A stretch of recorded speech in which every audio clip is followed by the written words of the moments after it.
Audio Jungle.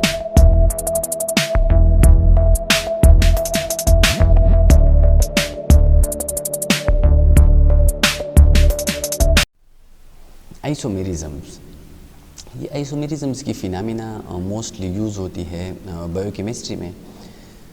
आइसोमेरिज़म्स की फिर मुख्तलिफ़ किस्म के टाइप्स है। तो आइसोमेरिज़म है क्या चीज़, आइसोमेरिज़म्स की इंपॉर्टेंस क्या है, आइसोमेरिज़म्स के हमारे पास मुख्तलिफ़ किस्म के टाइप्स क्या है, हम इनके बारे में डिटेल से पढ़ेंगे। सो व्हाट इज़ आइसोमेरिज़म, आइसोमेरिज़म है क्या चीज़। आइसोमेरिज़म बेसिकली अगर किसी कंपाउंड का स्ट्रक्चरल फार्मूला डिफरेंट हो लेकिन इसका मॉलिक्यूलर फार्मूला एक जैसा हो, तो ऐसे मॉलिक्यूल्स को हम कहते हैं कि ये आइसोमर्स है एक दूसरे के।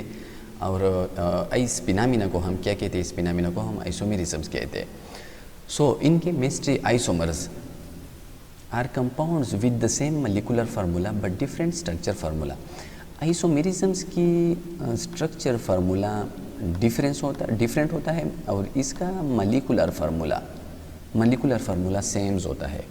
अगर कोई ऐसा कंपाउंड्स हो जिसका स्ट्रक्चरल हम 2 या 3 तरीक़ों से ड्रा कर सकते हैं लेकिन इसका मेन जो मॉलिक्यूलर फार्मूला हो वो एक जैसा हो, मॉलिक्यूलर फार्मूला इसका एक जैसा हो, तो ऐसे मॉलिक्यूल्स को हम क्या कहते हैं, ऐसे मॉलिक्यूल्स को हम कहते हैं कि ये आइसोमर्स है एक दूसरे के।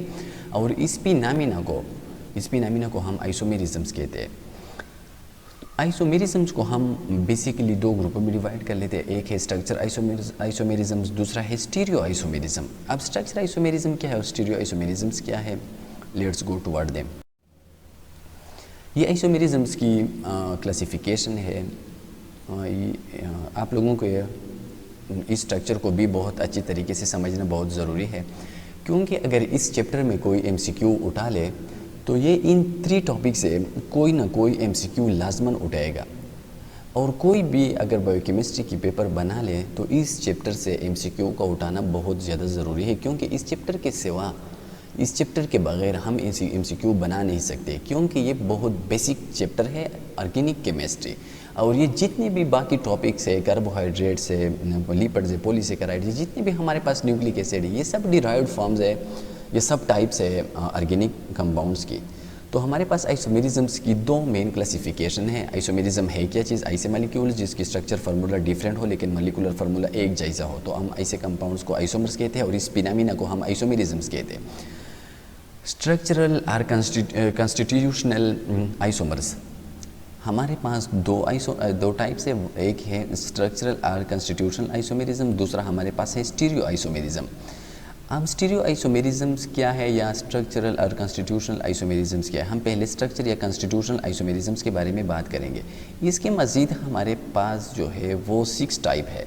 स्ट्रक्चर आइसोमेरिज़म्स के हमारे पास 6 टाइप है। चेन और स्केलेटन और न्यूक्लियर आइसोमेरिज़म, अगर किसी कंपाउंड्स की चेन में, किसी कंपाउंड की स्केलेटन में कोई फ़र्क हो, एक कंपाउंड की स्केलेटन को हम एक तरीके से ड्रा करें, दूसरे की दूसरी तरीके से ड्रा करें, तो इसको हम क्या कहते हैं, इसको हम कहते हैं चेन और स्केलेटन आइसोमेरिज़म।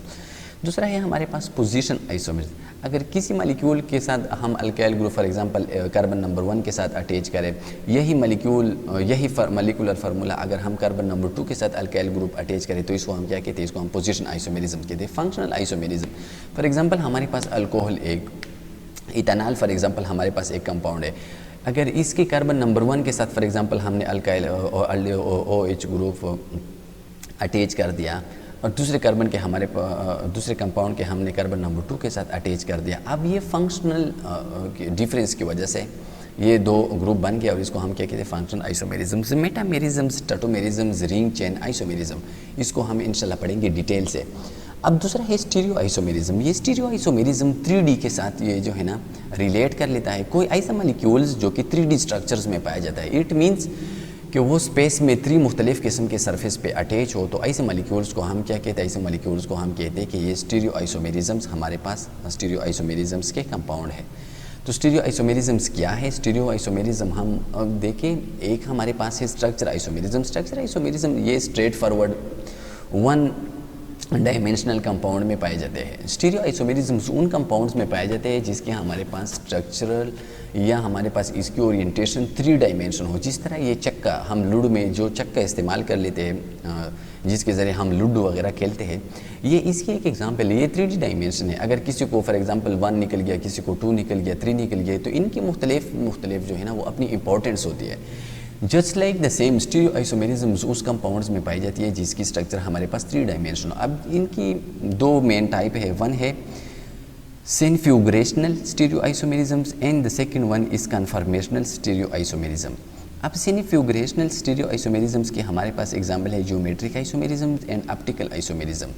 और कन्फर्मेशनल स्टीरियो आइसोमेरिज्म्स का मतलब ये है कि हम इसकी 2 टाइप्स है, रोटेशनल आइसोमेरिज्म्स एंड एमाइन इन्वर्जन्स। आप लोगों को ये स्केच अच्छी तरीके से याद रखना चाहिए कि आइसोमेरिज्म्स के कितने टाइप्स है, कौन किसकी फैमिली से बिलोंग कर लेता है, स्ट्रक्चर आइसोमेरिज्म्स के कितने सब टाइप है। स्टीरियो आइसोमेरिज्म्स को हम 2 ग्रुपों में, फिर दोनों ग्रुपों को 2 मज़ीद ग्रुपों में डिवाइड कर सकते हैं और उसकी प्रॉपर्टीज़ क्या है।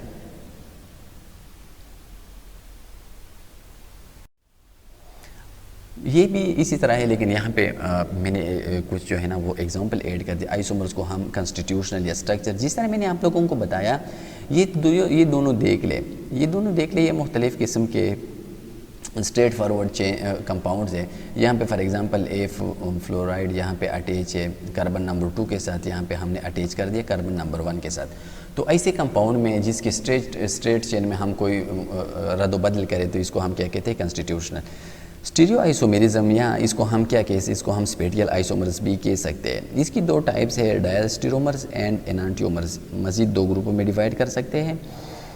अब ये डायस्टीरोमर्स या सीस ट्रांस आइसोमर, ये देख ले, ये जितने कंपाउंड्स है ये सीस ट्रांस आइसोमर्स, ये हमारे पास 3D स्ट्रक्चर्स है। इसका एक जो है ना एक सब ब्रांच एक स्पेस में होते हैं, दूसरे जो है ना वो स्पेस के दूसरे पार्ट्स पे होते हैं। तो इसकी 2 टाइप्स है। देखिए स्टीरियो आइसोमेरिज्म्स को हमने 2 ग्रुपों में डिवाइड कर दिया, डायस्टीरोमर्स एंड एनांटियोमर्स। डायस्टीरोमर्स को हम मज़ीद 2 ग्रुपों में डिवाइड कर लेते हैं, कन्फर्मर एंड रोटेटर। कन्फर्मर एंड रोटेटर, कन्फर्मर का मतलब यह है कि इसमें अगर हम इस मॉलिक्यूल्स को रोटेट करें तो इसमें हम कोई जो है ना वो चेंज नहीं ला सकते। रोटेटर इसका मतलब ये है कि हम इसको ईज़िली जो है ना वो रोटेट कर सकते। फॉर एग्जांपल ये यहाँ पे अगर इसको हम इसी तरह रोटेट करें तो इसको हम ईज़िली रोटेट कर सकते हैं। कन्फर्मर का मतलब ये है कि ये कन्फर्म है, इसमें हम कोई रोटेशन या इसको हम कोई जो है ना चेंज नहीं कर सकते। ये भी इसकी जो है ना मज़ीद क्लासिफिकेशन है कि स्ट्रक्चर आइसोमेरिज्म के आइसोमर्स हैविंग डिफरेंट स्ट्रक्चर, जिस तरह मैंने आप लोगों को एग्जांपल के ज़रिए बता दिया। और इसकी फिर मज़ीद अक़साम है, owing to arrangement of carbon skeleton. अगर कोई कार्बन की स्केलेटन में, कार्बन की चेन में फ़र्क हो, या कार्बन के फंक्शनल ग्रुप में फ़र्क हो, या डिफरेंट फंक्शनल ग्रुप इसके साथ अटैच हो, तो ये सब हमारे पास क्या है, स्ट्रक्चर आइसोमेरिज्म्स की हमारे पास एग्जाम्पल है। दूसरा हमारे पास है stereo isomerism. Isomers have the same structure and bond sequence but atoms are oriented differently in space. जब स्पेस की बात आ जाए तो इसका मतलब यह है कि ये मॉलिक्यूल्स हमारे पास क्या है, ये हम मॉलिक्यूल्स हमारे पास 3D स्ट्रक्चर्स की मॉलिक्यूल्स है। इसकी मज़ीद हमारे पास 2 अक़साम है, geometric isomers and optical isomerism. Geometric isomerism involve a double bond, usually carbon carbon double bond that does not allow free rotation. Geometric isomers में हमारे पास इस तरह, जिस तरह आप लोगों ने पढ़ा सीस ट्रांस आइसोमर्स, इसमें हमारे पास कार्बन कार्बन डबल बॉन्ड पाया जाता है और इसको हम ईज़िली जो है ना वो रोटेट नहीं कर सकते, ईज़िली हम जो है ना चेंज नहीं कर सकते। दूसरा है ऑप्टिकल आइसोमेरिज्म। अगर किसी मॉलिक्यूल्स पे हम लाइट गुजार दे और वो लाइट को या राइट साइड पे या लेफ्ट साइड पे वो मॉलिक्यूल लाइट को रोटेट करे तो ऐसे मॉलिक्यूल्स को हम कहते हैं ऑप्टिकल आइसोमेरिज्म। फॉर एग्जांपल ये कंपाउंड है, इस पे हमने लाइट जो है ना वो डाल दिया। अब फॉर एग्जांपल इसके एक आइसोमर्स ने लाइट को लेफ़्ट पे रोटेट कर दिया, दूसरे मॉलिक्यूल्स ने लाइट को राइट पे रोटेट कर दिया। तो आइसोमॉलिक्यूल्स जिसके 2 मुख्तलिफ आइसोमर्स लाइट को राइट और लेफ़्ट पे रोटेट करता है, हम उसे कहते हैं ऑप्टिकल आइसोमर्स, और इस फिनोमेना को हम कहते हैं ऑप्टिकल आइसोमेरिज्म्स। अब स्ट्रक्चर आइसोमेरिज्म्स क्या है? स्ट्रक्चर आइसोमेरिज्म जिस तरह मैंने आपको बताया, ये इसकी डिफिनीशंस है। Arrangement of atom is different in a molecules. एक मॉलिक्यूल्स में एटम की अरेंजमेंट मुख्तलिफ होती है। फॉर एग्जांपल ये हमारे पास क्या है, 1 2 3 4, ये हमारे पास फॉर एग्जांपल ब्यूटेन्स है। अब इस ब्यूटेन्स को हम इस तरह भी लिख सकते हैं, अगर इस कार्बन को फॉर एग्जांपल हम यहाँ से हटा लें, यहाँ कार्बन नंबर 2 पे जो है ना अटैच कर ले जस्ट लाइक द सेम, तो ये भी हमारे पास, क्योंकि यही 1 2 3 4 यही 4 कार्बन्स है, लेकिन इस मॉलिक्यूल को हम इसी तरह ब्रांच फॉर्म में भी लिख सकते हैं। तो ऐसे मॉलिक्यूल्स जिसका स्ट्रक्चर फार्मूला डिफरेंट हो और इसका मॉलिक्यूलर फार्मूला सेम हो, क्योंकि सब हमारे पास क्या है, सब हमारे पास ब्यूटेन है, तो ऐसे मॉलिक्यूल्स को हम क्या कहते हैं, ऐसे मॉलिक्यूल्स को हम कहते हैं स्ट्रक्चर आइसोमर्स। दूसरा है stereo isomerism. Arrangement of atom is different in space. इसकी स्पेस में स्टीरियो आइसोमेरिज्म जिस तरह मैंने आपको बताया, ये उन मॉलिक्यूल्स में पाए जाते हैं जिसकी स्ट्रक्चर थ्री डायमेंशनल्स की होती है। फॉर एग्जांपल यहाँ पे अगर आप देख ले तो ये दो हाइड्रोक्साइल ग्रुप यहाँ पे हमारे पास जो है ना वो लेफ़्ट पे अटैच है, यहाँ पे हमारे पास राइट पे अटैच है। तो ये स्पेस में मुख्तलिफ़ तरीके से ये अरेंज है। यहाँ पे हमारे पास ये हाइड्रोक्साइल ग्रुप जो है ना ये हमारे पास लेफ़्ट पे अटैच है, यहाँ पे हमारे पास राइट पे अटैच है। तो ऐसे मॉलिक्यूल्स जिसके फंक्शनल ग्रुप या इसके स्ट्रक्चर स्पेस में मुख्तलिफ़ किस्म के तरीके से राइट और लेफ़्ट पे अटैच हो, तो ऐसे मॉलिक्यूल्स को हम क्या कहते हैं, स्टीरियो आइसोमेरिज्म्स कहते हैं। और D glucose and L glucose, L means laevo rotatory and D means dexter rotatory, तो ऐसे मॉलिक्यूल्स को हम क्या कहते हैं, ऐसे मॉलिक्यूल्स को हम कहते हैं स्टीरियो आइसोमर्स, और इस फिनोमेना को हम कहते हैं स्टीरियो आइसोमेरिज्म। स्टीरियो आइसोमेरिज्म्स की हमारे पास प्रॉपर्टीज़ क्या होना चाहिए, सेम स्ट्रक्चर फार्मूला, ये तो सबके लिए ज़रूरी है कि जितने भी हमारे पास आइसोमर्स हो सबकी स्ट्रक्चर फार्मूला एक जैसे हो, लेकिन इसका जो है ना सबके जो है ना वो मॉलिक्यूलर फार्मूला एक जैसा हो लेकिन स्ट्रक्चर फार्मूला डिफरेंट हो। लेकिन स्टीरियो आइसोमेरिज्म में स्ट्रक्चर फार्मूला भी सेम हो, only there is orientation. For example अगर हम लेट सपोज फॉर एग्जांपल अगर हम आईने के या मिरर के सामने खड़े हो जाए तो we look our face just like the same, लेकिन हमारी राइट मिरर पे हमारी लेफ़्ट होती है और हमारी लेफ़्ट मिरर पे राइट होती है। इसी तरह स्टीरियो आइसोमेरिज्म्स की स्ट्रक्चर फार्मूला एक जैसा हो लेकिन सिर्फ ओरिएंटेशन में थोड़ा सा डिफरेंस होता है, but different in spatial configuration. जिस तरह मैंने आपको मिरर की एग्जांपल दी, इस तरह थोड़ा सा जो है ना इसकी कन्फिगुरेशन में डिफरेंस होती है with respect to the penultimate carbons atom. किसी भी मॉलिक्यूल्स में सेकेंड लास्ट कार्बन जो पाया जाता है इसको हम क्या कहते हैं, पेनल्टिलेट कार्बन कहते हैं। किसी मॉलिक्यूल में सेकेंड लास्ट कार्बन को हम पेनल्टिलेट कार्बन कहते हैं। ग्लूकोज है two stereo isomerism D glucose and L glucose, जिस तरह आप लोगों ने प्रीवियस स्लाइड में देखा, D glucose and dexter glucose, L means laevo rotatory glucose, D means जो राइट पे लाइट को रोटेट कर लेता है, एल मीन्स जो लेफ्ट पे राइट को रोटेट कर देती है। अब चायरल कार्बन क्या है, ये भी अक्सर एमसीक्यू में आता है कि व्हाट इज़ चायरल कार्बन या व्हाट इज़ पेनल्टिलेट कार्बन। तो पेनल्टिलेट कार्बन जिस तरह मैंने आपको बताया किसी मॉलिक्यूल्स में सेकेंड लास्ट कार्बन को हम पेनल्टिलेट कार्बन कहते हैं। Chiral carbon atoms connected with 4 different atoms or molecules, हर वो कार्बन जो 4 मुख्तलिफ ग्रुपों से या मुख्तलिफ एटम से अटैच हो, तो ऐसे कार्बन को हम चायरल कार्बन कहते हैं और इस सेंटर को हम चायरल सेंटर कहते हैं। फॉर एग्जाम्पल ये कार्बन है, कार्बन की वैलेंस शेल में 4 इलेक्ट्रॉन होती है, इट मीन्स कि इसकी वैलेंसी 4 है और ये 4 मुख्तलिफ किस्म के एटम्स और मॉलिक्यूल्स के साथ बनाने की सलाहियत रखते हैं। तो ये for example X Y Z W, ये 4 डिफरेंट टाइप्स ऑफ एटम्स या मॉलिक्यूल्स यू शुड इमेजिन। तो ऐसे कार्बन जो 4 इस तरह मुख्तलिफ ग्रुपों के साथ अटैच हो, तो ऐसे कार्बन को हम चायरल कार्बन, और इस सेंटर को जहाँ पे ये कार्बन पाया जाता है हम चायरल सेंटर कह सकते हैं। अब ऑप्टिकल एक्टिविटीज़ क्या है, very important and you should remember this. Optical activity यह है कि कुछ मॉलिक्यूल फॉर एग्जांपल कुछ ऐसे मॉलिक्यूल जो लाइट को पास करने की सलाहियत रखते हैं, मीन्स कि कुछ ऐसे मॉलिक्यूल जो ट्रांसपेरेंट हो हमारे पास, जब हम इसके ऊपर लाइट डालते हैं तो वो कुछ लाइट को लेफ़्ट पे रोटेट कर देती है और कुछ लाइट को राइट पे रोटेट कर देती है। तो ऐसे मॉलिक्यूल्स को हम क्या कहते हैं, ऐसे मॉलिक्यूल्स को हम ऑप्टिकल आइसोमर्स कहते हैं और इस फिनोमेना को हम ऑप्टिकल एक्टिविटी कहते हैं। और इस प्रोसेस को in the language of biochemistry we call them optical isomerism. For example ये एक लाइट है, ये एक अनपोलराइज लाइट है, हमने किसी मॉलिक्यूल के साथ, ये एक मॉलिक्यूल है हमारे पास, यहाँ पे हमने गुजार दिया। अब ये लाइट फॉर एग्जांपल अगर हमारे पास लेफ़्ट पे मुड़ गया या हमारे पास ये राइट पे इसी तरह मुड़ गया, तो इसी तरह इनके ये एक कंटेनर है जिसमें हम इस सोल्यूशन को डाल देते हैं जिसकी हम ऑप्टिकल एक्टिविटी मेजर करना चाहते हैं, मालूम करना चाहते हैं। तो इसमें हम किसी कंपाउंड्स को डाल देते हैं, इसके ऊपर इसी तरह प्लेन लाइट डाल देते हैं। अगर ये लाइट इस मॉलिक्यूल ने राइट पे रोटेट कर दिया तो इसको हम डेक्स्टर रोटेटरी कहते हैं, अगर लेफ़्ट पे रोटेट कर दिया तो इसको हम क्या कहते हैं, इसको हम कहते हैं लियो रोटेटरी। ये इसकी एग्जांपल्स है ऑप्टिकल एक्टिविटी। अगर राइट पे रोटेट कर दिया, राइट को रोटेट कर दिया तो इसको हम डेक्स्टर रोटेटरी, अगर लेफ़्ट पे रोटेट कर दिया तो इसको हम लियो रोटेटरी कहते हैं।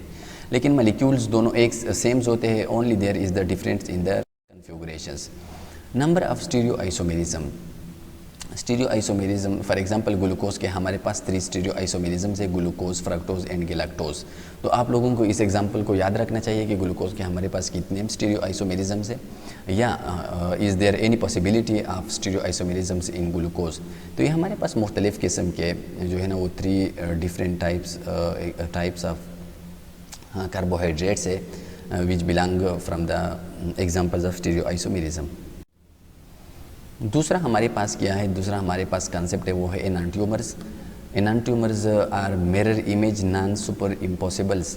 अगर कोई 2 मॉलिक्यूल ये सब बिलोंग कर लेती है, एनांटियोमर्स बिलोंग करती है from the families of opticals. ये ऑप्टिकल एक्टिविटी या ऑप्टिकल आइसोमेरिज्म्स की हमारे पास सब ब्रांचेज है।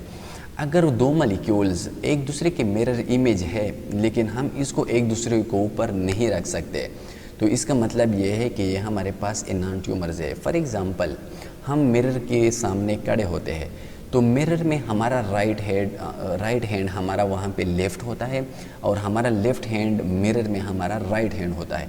इसी तरह ये हमारा मिरर इमेज है, लेकिन ये सुपर इम्पॉसिबल नहीं है, क्योंकि हम अपनी मिरर के ऊपर अगर हाथ रख दे तो ये हमारी नॉन इम्पॉसिबल है, हम एक दूसरे के ऊपर इसी तरह नहीं रख सकते। फॉर एग्ज़ाम्पल इसका मतलब ये है कि हम दोनों हाथों को इसी तरह जो है ना वो शो कर लेते हैं कि दोनों हाथों की पम हमारी फेस की तरफ हो।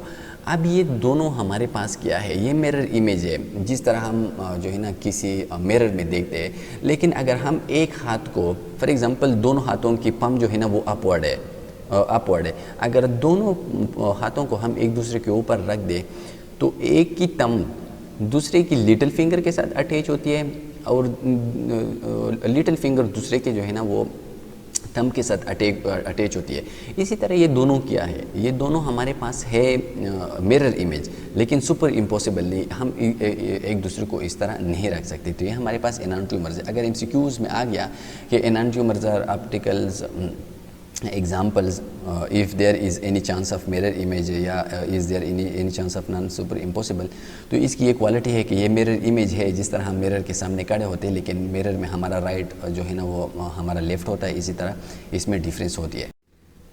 ये भी इसी तरह द सेम एग्जांपल है। फॉर एग्जांपल यहाँ पे जो पिंक कलर है जस्ट लाइक द सेम, ये हमारे पास यहाँ पे लेफ़्ट साइड पे है और यहाँ पे राइट साइड पे है। इसी तरह ये ब्लू कलर और ये रेड कलर, इस सब में ये डिफरेंस होती है और ऐसे मॉलिक्यूल्स को हम कहते हैं मिरर इमेज। डायस्टेरोमर्स, अब डायस्टेरोमर्स में फ़र्क यह है एनांटियोमर्स और एनांटियोमर्स देखिए, एनांटियोमर्स की ये क्वालिटीज़ थी कि वो मिरर इमेज थे लेकिन नॉन सुपर इम्पॉसिबल थे, लेकिन डायस्टेरोमर्स ये non mirror image plus non super impossible, इसको हम एक दूसरे के ऊपर रख भी नहीं सकते और वो एक दूसरे के ऊपर हम जो है ना वो सुपर इम्पोज भी नहीं कर सकते। जिस तरह ये है, आप इस एग्जांपल को अच्छी तरीके से देख ले तो आप लोगों को ये कंसेप्ट क्लियर हो जाएगा कि एनांटियोमर्स और डायस्टेरोमर्स में फ़र्क क्या है। फॉर एग्जांपल ये 2 कंपाउंड्स है, इसमें हमारे पास ये हाइड्रोक्साइल ग्रुप यहाँ पे अटैच है, यहाँ पे ये हमारे पास OH ग्रुप जो है ना वो हमारे पास लेफ़्ट पे अटैच है और ये दूसरा OH ग्रुप हमारे पास राइट पे अटैच है। अब अगर इस मॉलिक्यूल को हम इसके ऊपर रख दें, फॉर एग्जांपल इस मॉलिक्यूल को हम उठा दें और इसके ऊपर रख दें, तो इसको हम इसके ऊपर नहीं रख सकते क्योंकि यहाँ पे OH ग्रुप है और यहाँ H है, तो ये दोनों एक दूसरे के बराबर नहीं। यहाँ पे 2 OH ग्रुप है और यहाँ पे एक OH ग्रुप है, इसी तरह ये एक दूसरे के ऊपर रख भी नहीं सकते और ये एक दूसरे के मिरर इमेज भी नहीं है, क्योंकि यहाँ पे अगर ये मिरर इमेज होते तो ये राइट पे हमारे पास 2 हाइड्रोजन एटम्स है, यहाँ पे हमारे पास लेफ़्ट में 2 हाइड्रोजन एटम्स अगर होते तब हम उसको मिरर इमेज कह सकते हैं।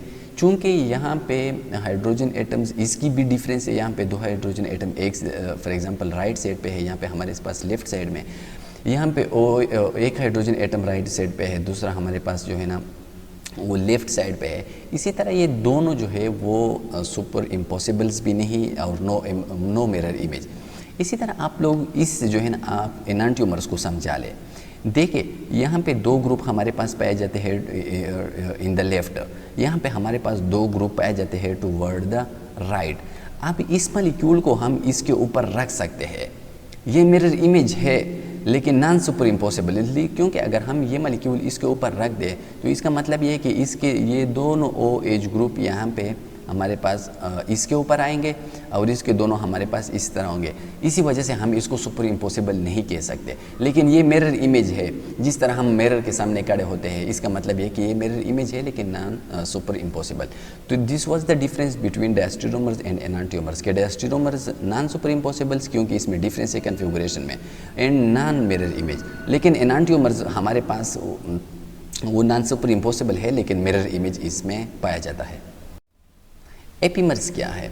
AP change in conformation around only one carbon. अगर एक कार्बन के इर्द गिर्द, सिर्फ एक कार्बन के इर्द गिर्द एटम्स की कन्फिगुरेशन चेंज हो तो हम इसको एपीमर्स कहते हैं। फॉर एग्जांपल ये कार्बन नंबर 2 है, यहाँ पे OH ग्रुप अटैच है टुवर्ड द लेफ्ट, यहाँ पे अटैच है टुवर्ड द राइट। तो ऐसे मॉलिक्यूल्स जिसमें कार्बन के सिर्फ एक एटम के इर्द गिर्द कन्फिगुरेशन चेंज हो, बाकी देखें ये सब एक जैसे, यहाँ पे हाइड्रोजन एटम, यहाँ पे हाइड्रोजन एटम, ये दोनों hydroxyl group CH2OH group CH2OH group, ये सब एक जैसे है। लेकिन एक कार्बन के इर्द गिर्द जो है ना वो एटम्स की कन्फिगुरेशन चेंज है, और ऐसे मॉलिक्यूल्स को हम क्या कहते हैं? ऐसे मॉलिक्यूल्स को हम कहते हैं एपीमर्स। अब ये कुछ जो है ना मैंने शॉर्टली ऐड कर दी है एक स्लाइड इसके नोमेनक्लेचर के बारे में, ऑर्गेनिक्स कंपाउंड के नोमेनक्लेचर्स के बारे में। आप लोग एफएससी की प्रीवियस स्लाइड्स को भी, प्रीवियस टॉपिक्स को भी जो है ना मेमोराइज़ करें, जिसमें आप लोगों ने नोमेनक्लेचर को पढ़ा था सेकेंड ईयर के ऑर्गेनिक केमिस्ट्री में। अगर किसी मॉलिक्यूल में हमारे पास एक कार्बन पाया जाता है तो इसको हम मीथेन कहते हैं। वर्ड रूट इसका जनरल जो रूट फॉर्म्स होते हैं मीथ, और इसका मीथेन, इसका स्ट्रक्चर फार्मूला ये है और मॉलिक्यूलर फार्मूला ये है। इस तरह अगर 2 कार्बन है तो इसको हम ईथ कहते हैं। अगर 3 कार्बन हो तो prop, 4 carbon but, 5 carbon pent, 6 carbon वाले मॉलिक्यूल को हम हेक्स, 7 वाले को होगा हम हेप्ट, 8 वाले को अक्ट, 9 वाले को नॉन, 10 वाले को डिकेन। अब ये डिपेंड कर लेते हैं, अगर हम यहाँ पे मीथेन को ऐड करें जिसमें हमारे पास सिंगल बॉन्ड्स पाए जाए तो हम इसको मीथेन कहते हैं। अगर हम जो है ना यहाँ पे फॉर एग्जांपल इथेन है, यहाँ पे हम डबल बॉन्ड ऐड करें तो हम इसको इथीन कहते हैं। अगर ट्रिपल बॉन्ड ऐड करें तो हम इसको इथाइन कहते हैं। इसी तरह ये इसकी स्ट्रक्चर फार्मूला है और इस तरह ये इसकी मॉलिक्यूलर फार्मूला है। So thank you very much.